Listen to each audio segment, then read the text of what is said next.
오늘 말씀의 제목은 당신도 나와 같이 되기를 이라는 제목으로 하나님 말씀 함께 나누도록 하겠습니다. 우리 함께 따라해 볼까요? 승호암배아 칠스사다고 베아일루에 디데고에드, 그 다음에 두바공 벨베 아로멜. 네, 한 번씩 꼭 이제 반복하셔서 승호암배아 이제 다 아시죠? 예수님의 승천, 오순절 마가의 다락방, 우리 안진뱅이를 일으킨 사건, 아나니아와 삽비라, 그렇게 쭉 10장까지 가면 고넬료가 성령 충만을 받으면서 이방인에게도 복음이 전 세계의 모든 종족 열방 가운데 복음을 전하시려는 하나님의 뜻을 보여주시는 것입니다.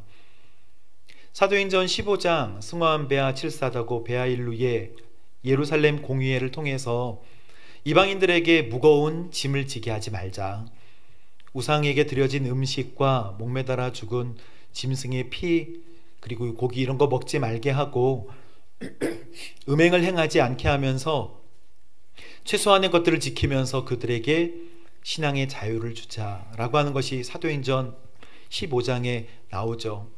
바울은 안디옥 교회를 통해서 1차 전도여행, 2차 전도여행, 3차 전도여행을 통해 유럽의 빌립보 교회를 통과하면서 고린도, 아테네까지 복음을 전합니다.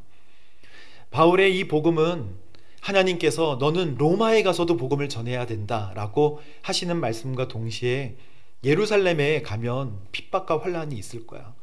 그런데 나의 증인이 되어다오. 그래서 나의 달려갈 길과 주 예수께 받은 사명, 하나님의 은혜의 복음을 증거하는 일에는 나의 생명 조금도 귀한 것으로 여기지 않겠다 하면서 두바공 벨베 아로멜, 두로와 가이사랴 지방으로 예루살렘으로 지금 내려오고요. 바울이 예루살렘에 와서 변호하고요. 공회에 서서 복음을 증거하고 벨릭스 총독 앞에 서고 베스토 총독 앞에 섰습니다. 다 복음을 전하고 내가 왜 이 자리에 있게 되는지 설명을 해줘요. 오늘은 두바공 벨베 아그리빠 왕 앞에 두 명은 총독이었지만, 벨릭스와 베스토는 총독이었지만 아그리빠는 유다의 왕이죠. 그러나 지금은 식민 통치를 하고 있는, 로마가 지배하고 있는 시대이기 때문에 아그리빠는 영향력이 작았지만, 아그리빠가 할 수 있는 엄청난 일은 유대주의자들의 우두머리였고 대제사장을 임명할 수 있는 임명권을 가지고 있었고 성전을 관리하는 직무를 함께 가지고 있었기 때문에 그야말로 종교 지도자 중에 지도자라 할 수가 있겠습니다. 벨릭스와 베스도 꿈쩍 안 하고 바울은 복음을 전합니다.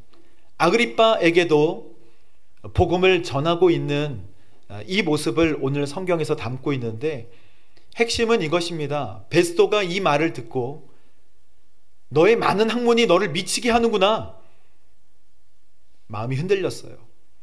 아그리빠도 그 말씀을 듣고 있자니 당신은 예언자를 믿으시는 줄을 압니다.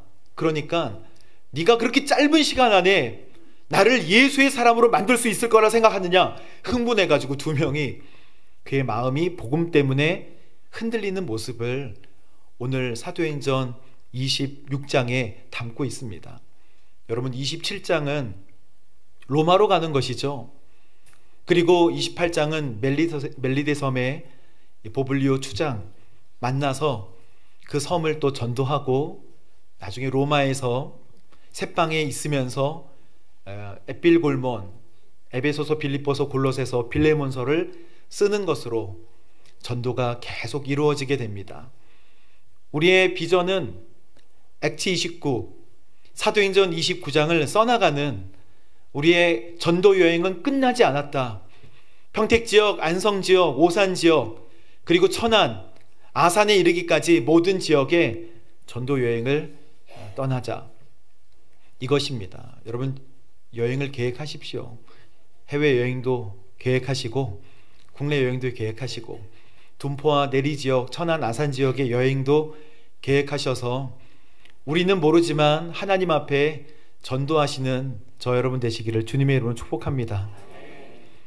당신도 나와 같이 되기를, 이거 막 마치 어떤 유행가 가사같이 느껴지지 않아요. 당신도 나와 같이 되기를. 제가 노래를 지어봤는데 그건 너무 유치한 것 같아요. 요즘 밈이라고 되게 여러분 다 아시죠? 밈이라고 유명한 말이 문화적으로 전달되는 사고, 행동, 스타일을 이렇게 답습하는. 그래서 밈 알아? 그러면 밈이 뭔데? 여러분, 모방을 통해 사람들에게 전달되는 현상을 밈이라고 합니다. M-E-M-E. 근데 이거 쉽게 말하면 유행어인데, 여러분 그 신을 부정하는 그 대표적인 불신자 중에 리처드 도킨스라는 사람이 있는데, 그 리처드 도킨스 그 책을 읽어보실 필요는 없습니다. 우리는 그 책을 반대하거든요. 만들어진 신 이런 걸 쓴 사람이에요. 근데 그 리처드 도킨스가 이 밈이란 말을 자기 책에 이기적인 유전자라는 책에서 한번 쓴 적이 있어요.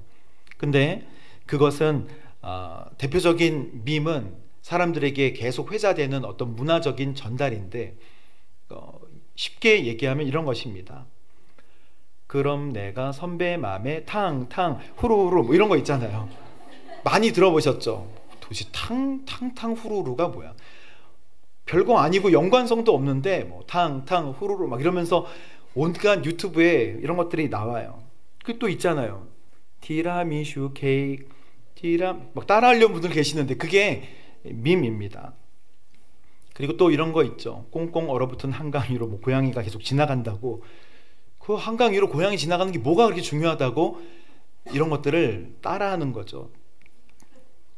우리 부목사님이, 우리 양진모 목사님이 저한테 뭐 럭키비키 뭐 이런 거 얘기하는데 그런 것도 밈이에요. 여러분 모르시죠? 럭키비키. 장원영이라고 아이브의 아주 유명한 그 사람이 있는데, 아이돌이 있는데 뭐 럭키비키, 뭐 자기 영어 이름이 비키라는 거예요. 그래서 럭키비키는 좋은 일 많이 생길 거예요. 여러분 자녀에게 가서 야, 럭키비키 이렇게 하면 자녀들이 깜짝 놀란다는 거. 그런 말을 어떻게 아냐고. 그런 게 밈입니다. 연예인 누가 하나 따라하면 그 유튜브에 올리죠. 사실 현대인들은 뭘 따라하기를 굉장히 좋아해요. 유명한 사람이 뭐 하면 다 따라합니다. 근데 예수님 따라 안 하죠. 주님 따라 안 합니다. 무엇보다 따라하기를 좋아하는 시대. 옛날에 여러분도 많이 따라 하셨어요. 뭐 따라 하셨어요? 밈. 연구 없다 뭐 이런 거 하셨잖아요. 아니면 김병조 씨 지구를 떠나가라 뭐 이런 거 옛날에 막 하시고 그랬잖아요. 더 옛날 분들은 못생겨서 죄송합니다 뭐 이주일 씨 따라하기도 하고, 뭐 띠리리리리리 뭐 이런 것도 다 밈이에요. 제가 설교에 이런 거 해도 되나 고심했는데 뭐. 근데 오늘 바울은 고백합니다. 당신도 나와 같이 되기를 바란다. 쇠사슬로 묶인 거 빼고는 당신도 나와 같이 되기를 바란다. 그 무슨 뜻입니까? 이거 빼고 당신이 나와 같이 되기를 바란다는 것은 당신도 예수님에 대해 알기를 원한다, 이거 아니겠습니까? 당신도 내가 아는 예수님을 알았으면 좋겠다. 그래서 오늘 이 말씀의 핵심은 여러 가지 말씀이 있고 아그리빠, 베스도와 했던 여러 가지 내용들이 있지만, 주님께서 오늘 이 말씀을 우리에게 주시는 것은 여러분 안에, 내 안에 예수님이 계시냐는 거예요. 우리 안에 예수님이 계시냐는 것입니다. 여러분 안에 예수님이 계신가? 라고 물어보면 글쎄요, 지난주엔 계셨던 것 같은데 이번 주에는 잘 계신 것 같다가 어디 가셨나? 왜 그러냐면 우리 마음속에 주님이 계신지 안 계신지를 헷갈린단 말이죠. 뭔가 신앙적으로 뭔가 열심히 할 때는 주님이 계시는 것 같다 느껴지더라도 요즘 좀 주님 만나는 게 뜸해, 그러면 안 계시는 것 같이 느껴지죠. 여러분, 주님이 우리 마음속에 함께 하신다는 것, 주님이 함께 하신다는 거 정말 대단한 일입니다. 시어머니가 집에 와 계신 것을 모를 수가 없잖아요. 그런 것처럼 예수님이 마음속에 계신 것을 모를 수가 없습니다. 죄 질 때 이놈 뭐 하면서 우리 마음속에 양심을 자극하고 주님이 우리 마음속에 말씀하신다는 거예요. 그래서 우리는 영적인 도전을 해야 할 필요가 있습니다. 주님이 내 마음속에 임재하여 주시고 동행하시는 연습을 해야 한다는 것입니다. 성령 충만함을 사모하시게 되기를 바랍니다. 성령님이 나와 동행하시는 것을 사모해야 돼요. 신앙생활이 쉽지 않다 말씀드렸습니다. 거저되는 거 아니에요. 믿음의 선한 싸움이고 경주입니다. 왜냐하면 바울이 오늘 얘기한 것처럼 사망의 빛, 사망에서 그들의 눈을 뜨게 하고 사탄의 권세로부터 하나님께로 인도하는, 그리고 모든 영적인 영역에서 감고 있던 영의 눈을 떠서 주님을 바라보게 하는 역사가 오늘 우리에게 필요하다고 성경은 말씀하고 있는 것입니다. 18절 말씀에 보면 바울이 얘기하는 것은 이거예요. 이제 너는 그들의 눈을 뜨게 하고 그들을 어둠에서 빛으로, 사탄의 권세에서 하나님께로 돌아오게 해서 그들이 죄의 용서를 받고 나를 믿어 거룩하게 된 사람들 가운데서 기업을 얻게 하라. 그것이 하나님께서 바울에게 주시는 사명이에요. 바울이 나와 같이 예수님을 만나게 되기를 이라고 얘기했던 부분이 있잖아요. 나와 같이 예수님을 섬기게 되기를, 나와 같이 주님께서 말씀하시는 삶을 살아가게 되기를 바랍니다 라고 고백한 것입니다. 바울은 지금 감옥에서 나오려고 아둥바둥 하는 것이 아니잖아요. 우리는 다 알고 있습니다. 바울은 지금 예수 그리스도를 알기를 바라는 마음에서 계속 모든 것을 이야기하는 거예요. 감옥에서 나오는 게 중요한 게 아니에요. 그가 고통받는 것, 고통을 덜어내는 게 중요한 게 아니라 어디에 있던 간에 예수를 알리려고 하는 것. 제가 풀리지 않았던 이런 사도행전에 아주 액티브한 내용들이 많은데 이 내용을 주님 뭐라고 말씀하시는 것입니까? 결국 주님께서 너 안에 예수님이 함께 하시느냐, 너 안에 나와 같이 되기를 원합니다라고 하는 그 본질, 예수님이 내 마음속에 있느냐는 거예요. 주님이 마음속에 함께 하시면 영의 눈이 뜨여지게 되고요, 사탄의 권세가 없어지게 되는 줄로 믿습니다. 빛이 들어오면 어둠이 사라지는 거예요. 어둠이 있는 게 아니라 빛이 없어서 어둠이 차지하고 있는 것 뿐이잖아요. 바울은 지금 가이사랴 감옥에 있어요. 아그리빠 왕은 바울을 신문하고 있습니다. 그리고 아그리빠 왕과 함께 그 도시의 훌륭한 지도자들이 다 이렇게 뿔 달린 사람들이 아니에요. 존경받는 지도자들이 와 있지만 그들의 마음속에 뭐가 없어요? 주님과의 동행함이 없는 거예요. 주님과의 동행함이 없어요. 바울은 그래서 6절과 7절, 26장 6절과 7절 말씀에 그렇게 고백합니다. 내가 오늘 재판을 받는 것은 하나님께서 우리 조상들에게 약속하여 진 것에 소망을 두고 있기 때문에 내가 재판을 받는 건데, 그 약속을 뭐라고 표현하냐? 그 약속은 예수 그리스도입니다. 내가 예수 때문에 재판을 받고 있습니다.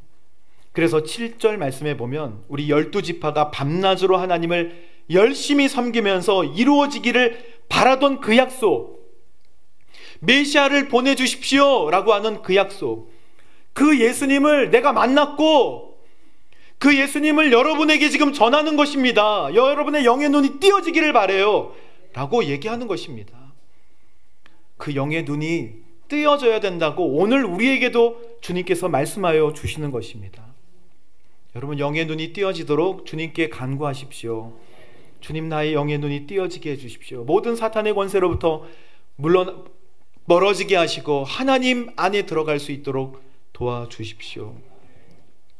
19절에서 여러분 20절 말씀에 보면 아그리빠 왕이여, 저는 하늘에서 보여주신 이 환상에 거역하지 않고 다메섹 사람, 예루살렘, 유다, 이방 사람에게까지 뭘 전해요?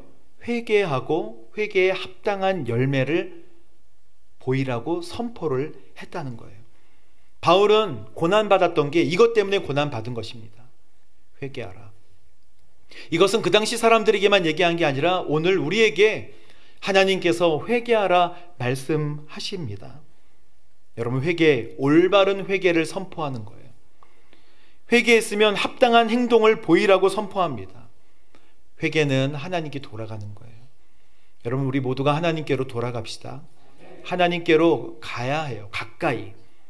하나님께로 멀어지는 것이 죄고, 가까이 가서 주님과 동행하는 것, 주님과 함께 사귀는 것이 의입니다. 죄에서 멀어진다고 하는 것은 죄를 버린다는 뜻도 있겠지만 주님께 향하여 간다는 뜻이에요. 그래서 회개는 메타노미아라고 하는데 생각을 바꾸고 마음을 바꾸는 거예요. 그래서 주님께로 가는 거예요. 어둠에서 빛으로 나오는 거예요. 사탄의 권세로부터 하나님께로 돌이키게 되는 것입니다. 여러분, 지금 잊고 하고 계시는 또는 발담그고 있는 모든 하나님 싫어하시는 일로부터 나오세요. 나오셔서 끊으시고 하나님께로 달려가시게 되기를 바랍니다. 22절과 23절 말씀을 우리 함께 읽어보겠습니다. 시작. 그러나 저는 바로 이날까지 하나님의 도움을 받아왔기에 증언하고 있는 것입니다. 저는 모세와 예언자들이 앞으로 일어나리라고 예언한 것 외에는 아무것도 말하지 않았습니다. 그것은 그리스도께서 고난당하셔서 사람들 가운데 가장 먼저 부활하심으로 이스라엘 백성과 이방 사람들의 빛을 선포하시리라는 것입니다. 아멘. 예수님의 죽음과 부활을 전하는 건데, 이것은 일전에 있는 모든 예언자들이 예언한 내용 그대로라는 거예요. 예언자들이 그토록 예언했던 그 메시아가 죽으셔서 부활하셔서 다스리고 통치하신다는 것을 나는 전하는 것뿐입니다 라고 이야기하는 것입니다. 저는 이 말씀을 주님 어떻게 전해야 될까요? 주님, 이 말씀을, 바울이 이렇게 고백한 말씀을 하나님 우리에게 어떻게 전하기를 원하십니까? 라고 여러 번 묵상했습니다. 근데 예수님의 죽음과 부활을 매일 묵상해야 된다고 주님께서 말씀하세요. 여러분, 십자가를 매일매일 묵상하십시오. 십자가 그 한 번, 그 잔인한 거, 피 흘리는 거 왜 그렇게 우리가 한 달에 한 번씩 성찬을 하잖아요. 그리고 떡을 떼고 포도주를 나누는데 그 떡과 잔은 예수님의 살과 피를 의미하는 것입니다. 즉 예수님의 살과 피는 주님의 죽으심을 의미하는 거예요. 너는 내가 죽은 것을 잊지 말고 기억하여 나를 기념해라. 주님께서 계속 기억하라고 얘기하세요. 우리가 잊어버릴까 봐 성만찬을 계속해서 행하라 하십니다. 이것은 나의 몸이니 받아 먹으라. 이것은 나의 피니 받아 마시라. 주님께서 나를 위해서 죽으신 십자가 사건을 잊지 말라는 거예요. 여러분, 우리가 평생 동안 묵상하고 계속해서 되뇌이면서 계속해서 묵상해야 되는 것은 오직 예수 그리스도의 십자가입니다. 십자가의 보혈, 십자가의 능력, 십자가의 죽음. 묵상해 보세요. 어떤 분이 그렇게 고백한 것을 제가 기억해요. 나는 평생 십자가만 묵상해도 모자란다. 처음엔 제가 그렇게 생각했습니다. 뭐 십자가 그렇게 묵상을, 앞으로 은혜를 묵상해야지. 근데 십자가가 곧 은혜고, 십자가가 그렇게 쉽게 이해될 수 있는 것이 아니라는 것이 은혜인 거예요. 주님께서 우리에게 오신 것 자체가 은혜입니다. 개를 사랑하는 분들 많죠. 저도 개를 좋아합니다. 근데 개를 사랑해서 개가 됐다 그러면 좀 이상하잖아요. 개미를 사랑하지만 개미를 사랑해서 개미가 됐다 그러면 다른 이야기잖아요. 그거는 어처구니가 없고 어리석은 이야기잖아요. 하나님이 세상을 이처럼 사랑하사 독생자를 주셨으니 당연한 이야기입니까? 당연한 이야기가 아니라는 거예요. 저를 믿는 자마다 멸망치 않고 영생을 얻게 하려고 독생자 주셨고 그 독생자가 사람이 되게 하셨다 라는 것은 이해하기 힘든 이야기랍니다. 은혜입니다. 예수님의 십자가는 우리가 얼마나 큰 죄인인가를 깨닫게 해줘요. 아, 그건 참 좋구나 이게 아니라 그게 얼마나 컸으면, 우리의 죄가 얼마나 감당할 수 없는 것이었으면 아들을 죽이셨겠는가? 고린도전서 1장 18절에 우리가 잘 아는 말씀, 십자가의 도가, 그 말씀이 멸망하는 사람들에게는 어리석은 그냥 지나가는 이야기일 수 있지만 구원을 받는 우리에게는 뭐다? 하나님의 능력이다. 이 하나님의 능력이라고 하는 것은 적들을 쳐부수는 능력이 아닌 거예요. 내가 얼마나 큰 죄인인지를 깨닫게 하는 능력이냐, 내가 얼마나 큰 죄인인지를 깨닫게 하는 능력. 여러분, 우리는 하나님 앞에 전적인 타락과 전적인 죄인이에요. 그러나 우리가 의롭다고 하는 것은 하나님께서 예수님 때문에 그 벌을, 예수님 때문에 그 죄를 사해 주시고 벌을 당하지 않도록, 죽음을 당하지 않도록 해주셨기 때문에 그냥 의롭다 칭해 주신 것입니다. 은혜죠. 그래서 내가 얼마나 큰 죄인인지를 알게 되면 그 사랑에 대하여, 하나님의 그 사랑에 대하여 어느 순간에 감격하게 되고, 주님은 날 이렇게 왜 이렇게 사랑하시는가? 그것입니다. 죄에 대해서 여러분, 많은 사람들이 내가 죄인인지 모르고 살아가는 사람들이 참 많아요. 다윗 밧세바를, 그러니까 우리아의 아내 밧세바를 간음하고 그를 숨기기 위하여서 우리아를 죽였죠. 자신이 저지른 죄가 얼마나 큰 죄인지 깨닫지 못하는데 나단 선지자가 와서 비유로 이야기합니다. 어떤 큰 부자가 소와 양과 나귀가 참 많은데 가난한 사람의 한 양을 빼앗았어요. 어떻게 하시겠습니까? 이런 괘씸한 놈이 있나, 그 사람은 죽여야 한다, 그렇게 얘기했는데 그 사람이 바로 다윗 당신입니다. 이 말은 자신에게 해당되는 말이에요. 흉악범이 죽어야 된다고 마땅히 생각하지만 내가 죄인이라는 것을 까마득하게 잊어버린다는 거예요. 정작 죄인이라는 사실을 깨닫지 못하고 살아간다는 것입니다. 여러분, 베드로가 물고기를 많이 잡았던 때가 있잖아요. 물고기를 많이 잡아서 그 그물이 막 찢어질 때 주여 감사합니다 이렇게 하지 않고 성경은 뭐라고 합니까? 주님, 난 죄인입니다. 왜 그랬을까요? 베드로가 죄를 많이 지어서 나는 죄인입니다라고 얘기한 게 아니고요, 말씀에 따라 순종했을 때 기적이 일어나는 것을 보고 순간 내가 죄인인 것을 깨달은 거예요. 주님이 나에게 오시면 내가 죄인인 것을 알게 되는 거예요. 주님이 나에게 오시면 내가 얼마나 가치가 없고 가망성이 없던 사람이었던 것을 알게 된다는 거예요. 그래서 베드로의 행동은 주여 나를 떠나소서, 거룩하신 하나님이 우리에게 오시면 우리는 감당할 수가 없는 것입니다. 바울도 베드로도 다윗도 그래서 회개에 합당한 열매를 맺었습니다. 여러분, 회개에 합당한 열매를 맺으십시오. 후회하지 말고 돌이켜서 하나님께로 가까이 가게 되기를 바랍니다. 그래야 베스도와 아그리빠 같이 되지 않는 거예요. 말씀은 들었지만 마음이 움직이긴 했지만 하나님께로 가지 않는다면 우리는 멸망에 처할 수밖에 없는 사람들이 분명히 될 것입니다. 돌이켜 하나님께로 가게 돼요. 십자가의 은혜를 다시 경험하도록, 주님 십자가가 다시 나에게 감동이 되도록 기도하는 여러분 되시기를 주님의 이름으로 축복합니다. 24절의 말씀에 함께 읽어보겠습니다.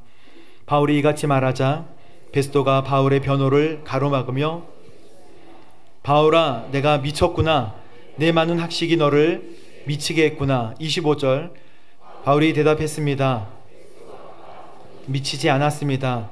제가 드리는 말씀은 사실이며 제정신으로 하는 말입니다.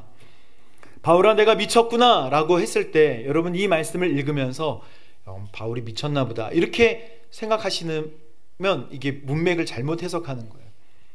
바울아, 너가 정말 미쳤구나 라고 얘기하는 거는 베스도의 마음이 흔들렸다는 것입니다. 그걸 가로막으면서 바울아, 너가 미쳤구나. 진리 앞에 베스도는 흔들려요. 하나님의 말씀이 마음속에 들어오게 되면 마음이 흔들리게 되는 거예요. 주의 말씀이 마음속에 들어오게 되면 우리의 마음을 하나님 말씀이 흔드시는 것입니다. 이 하나님의 말씀, 화를 내는 이유는요, 그 얘기가 사실이기 때문에 그래요. 주님이 죽으셨다가 부활하셔서 다시 다스리고 통치하는 이야기가 맞기 때문에 내 마음을 막 울리는 거예요. 그만하라. 너가 학식이 많아가지고 미쳤구나. 제정신이 아닌 것처럼 보이는 사람들이 있어요. 승오 안배아 사도행전 2장에 백성들이 다 술 취했다 그랬어요. 근데 그들이 술 취한 게 아니라, 인사불성이 된 게 아니라 그들의 판단력은 이제 성령께서 주시는 지혜로 판단하는 놀라운 판단력, 그리고 성령께서 인도하시는 놀라운 길로 가는 사람들로 바뀌어지게 된 줄로 믿습니다. 성령님이 오시면 변화를 받아요. 성령님이 오시면 권능을 받게 돼요. 예루살렘, 온 유대, 사마리아와 땅끝까지 복음을 전하는 사람으로 바뀌게 돼요. 우리 하나님께서 여러분을 권능을 주셔서 사용하게 되기를 주님의 이름으로 축복합니다. 아그리빠는 알고 있어요. 아그리빠는 26절 말씀 함께 보도록 하겠습니다. 시작. 왕께서는 이 사실을 알고 계시므로 제가 거리낌 없이 말할 수 있습니다. 이것은 어느 한 구석에서 일어난 일이 아니기 때문에 하나라도 왕께서 모르고 넘어가셨을 리 없다고 저는 확신합니다. 그리고 27절에 아그리빠 왕이여 믿으십니까? 왕께서 믿으시는 줄 제가 압니다. 이 얘기를 했을 때 아그리빠의 마음도 우리 하나님의 말씀이 들어갔을 때 흔듭니다. 아그리빠는 너가 짧은 시간에 막 이러면서 얘기해요. 너가 짧은 시간에 나를 그리스도의 사람으로 만들 수 있다고 생각하니? 이미 그 마음속에 하나님이 들어가셨어요. 여러분, 복음은 외적 부르심과 내적 부르심이 있잖아요. 복음을 선포하면 이 복음은 하나님의 말씀이에요. 그 말씀을 귀로 사람들이 안 들을 수가 없습니다. 듣게 됩니다. 비록 그 말씀을 스쳐 지나간다 해도 그리고 나서 성령님이 임하세요. 그 마음속에 심겨진 마음에 따라 내적 부르심, 성령께서 움직이세요. 저는 초등학교 때 고명국민학교에 다녔는데 그 고명국민학교 앞에서 전하는 사람의 그 메시지를 아직도 기억해요. 천국이 있다 이렇게 얘기했어요. 천국이 있다. 거린 마음에 천국이 있다. 그때 여러분 혹시 기억나신지 모르겠지만 한국의 펄시 콜레 박사님 내가 본 천국 이런 거 책으로도 나오고 막 그래서 거기 집회한다고 이런 소문이 있었어요. 그런 소문이 기억나요. 그래서 꼭 한번 와볼래? 아직도 기억이 나요. 외적 부르심. 하나님이 너를 사랑하셔.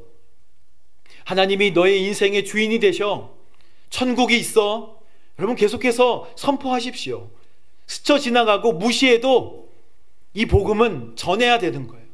그러면 어느 순간에 하나님께서 그의 마음에 움직이시고 싹을 트게 하셔서 복음을 듣게 하시고 이렇게 살면 안 되겠다 돌이키게 만드시는 것은 하나님의 역사, 성령의 역사인 줄로 믿습니다. 그거 해야 된다는 거예요. 우리가 남자가 여자한테 고백을 할 때도 그러잖아요. 보고 싶었습니다. 그러면 마음에 안 들어도 재수없어 이렇게 얘기할 수 있잖아요.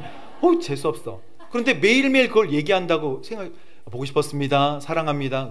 재수가 없어도 그걸 계속하면 그 마음속에 변화가 없습니까? 있죠. 그거 한 달 해봤다고, 한 달 정도 한다고 한번 생각해 보세요. 그리고 갑자기 그 사람이 안 나왔다고 생각해 보세요. 그 말 안 한다고 생각해 보세요. 그러면 우리 여성분들 무슨 생각이 들겠어요? 아니 왜 오늘은 얘기 안 해? 하던 거 계속 해야지. 벌써 그 마음속에 귀에 들리고 마음에 심겨지게 되는 거예요. 예수님 믿으세요? 하나님이 살아계십니다. 하나님은 당신의 주인이십니다. 하나님은 사랑이십니다. 라고 얘기해 보세요. 이러더라도 그 마음속에 하나님이 진짜 계신가? 미용실에 얘기하지 마세요. 미용실에 언니? 처음에는 완강하게 하시다가 요즘엔 자녀들이 어렵고 그러니까 예수님 믿으세요. 나중에는 담대하게 얘기할 수 있겠더라고요. 하나님이 당신의 주인이 되십니다. 그게 나오세요. 예수님이 구원자가 되세요. 근데 마음속에 그걸 다 듣고 기억하고 있잖아요. 까마득하게 잃어버리진 않잖아요. 그러니까 선포하는 거예요. 예수님 믿는 거 여러분 늘 믿으면 부자가 되고, 늘 믿으면 막 꽃길이 열리고 취직 잘 되고 꼭 그런 거 아니잖아요. 그러나 우리는 영원한 생명을 얻게 됐어요. 영원한 생명. 예수님 믿어서 여러분 기복적으로 믿는 분들도 계시지만 주님 믿어서 살림살이 좀 나아지셨습니까? 그렇지 않은 분들도 많고, 예수님 믿어서 꼭 우리가 변화됐고 막 살림살이가 막 좋아지는 거 아니에요. 제가 아내한테 물어봤어요. 예수님 믿어서 뭐가 기뻐? 맨날 기뻐? 맨날 기쁘지는 않다는 거예요. 그게 제가 궁금했어요. 뭐 어떤데? 평안하다는 것입니다. 우리의 삶에 평안을 주님께서 주세요. 우리 삶에 얼마나 불안의 요소가 많습니까? 주님은 우리에게 늘 다가오실 때 안심하라, 나다, 두려워하지 말라 이렇게 말씀하세요. 두려워하지 마. 너의 인생의 모든 문제 내가 다 알고 있어. 두려워하지 마. 그런데 왜 이렇게 제가 이렇게 가요? 말씀드릴 수 있지만 주님이 인생의 배에 지금 함께 하시고 함께 항해하시는 것 자체가 그게 은혜 아니겠습니까? 베스도도 아그리빠도 너무 좋은 기회를 잡았는지는 모르겠지만 그렇게 주님께서 말씀하시는 말씀을 들었고 복음이 들어올 때 그의 말씀이 흔들렸다는 것입니다. 바울의 마지막 말씀의 선언은 정말 강력해요. 29절 말씀을 우리 함께 읽어보도록 하겠습니다. 시작. 바울이 대답했습니다. 짧은 시간이든 왕뿐 아니라 오늘 제 말을 듣고 있는 모든 분들이 이 쇠사슬을 제외하고는 저처럼 되기를 하나님께 기도합니다. 아멘. 쇠사슬 이거 빼고는 예수의 사람이 되기를, 예수님 알게 되기를, 예수님 때문에 평안을 누리게 되기를 기도합니다 라고 고백하는 것입니다. 오늘 하나님께서 이 말씀을 주실 때 우리에게 하시는 말씀 한 가지는 꼭 기억하십시오. 여러분 안에 예수님이 계시는가? 내 안에 그렇게 전할 만한 예수님이 함께 하시는가? 긴가민가 한 사람도 있을 것입니다. 하지만 주님의 능력과 주님의 성령의 인도하심이 아니면 예배할 수 없고 하나님을 찬양할 수 없습니다. 여러분 안에 성령님께서 임재하여 주신 줄로 여러분 믿으십시오. 그러면 성령님 임재하시는데, 주님 동행하시는데 이렇게 기도해야 돼요.